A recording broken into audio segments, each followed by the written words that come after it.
What's up everybody, this is Adrian with Rare Garage Auto. I'm here with Marcel, and today we're going to be showing you how to set up the 350Z to do standing burnouts.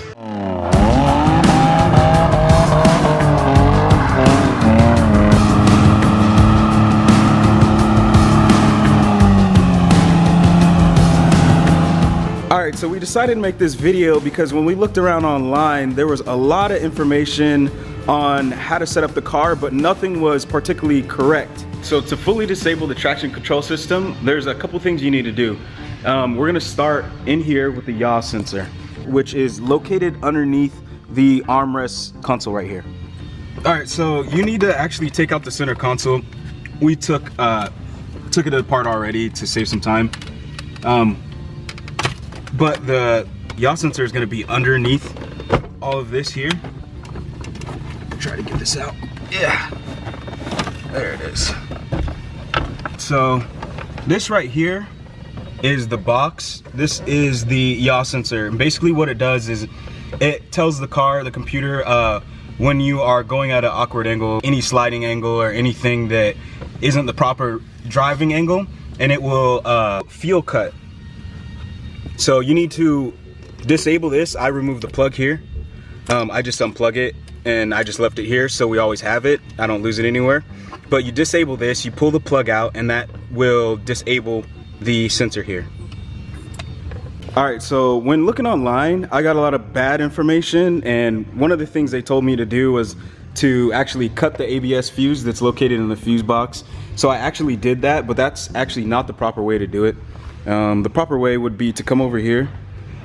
In the brake fluid box, you will find, right next to the brake fluid cylinder, you will find these two connectors over here. You want to remove the top one, this gray one here. This one will prevent any of the information going to the ABS computer, just to make sure that nothing's going there. All right, so lastly, you want to come into the passenger side underneath the glove box. Let me see if I can put a light on it so you guys can see. Underneath the glove box, under here, and you will find the ECU. And there'll be a little pull down tab that you can pull up, and it'll pop the ECU down. All right, so I'm gonna try to see if I can get an angle on this. You'll wanna pull this tab forward to pull this handle down. And this handle will swing down, just like that. And the whole ECU wiring should pop down. All right, so this is the one that actually took me a little bit. I had to look in the field service manual to really figure this one out. This is gonna work for the 2003 Nissan 350Z, but it should work for all of them. This one's just particular to the wire color. It's gonna be pin 101, and this one should work on any 370 and 350Z. What you're looking for is the brake light wire. Mine, I believe was, yeah, it's here. Mine was blue and orange. It's blue wire with an orange stripe. All you do is cut this. You will not lose your brake lights.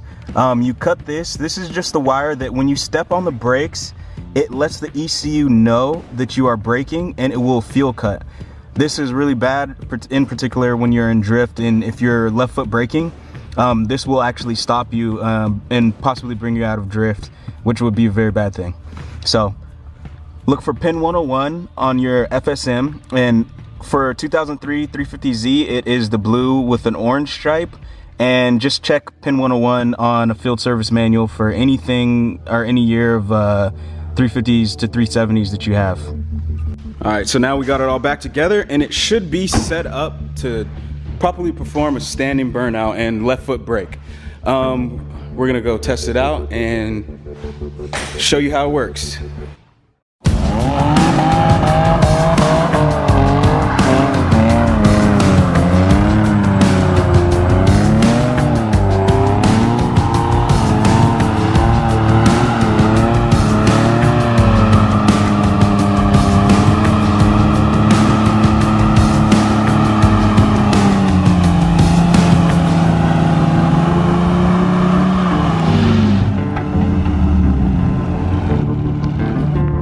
So that's how you do a standing burnout. So if you have any questions, there's anything else you want to see, please leave suggestions in the comments below.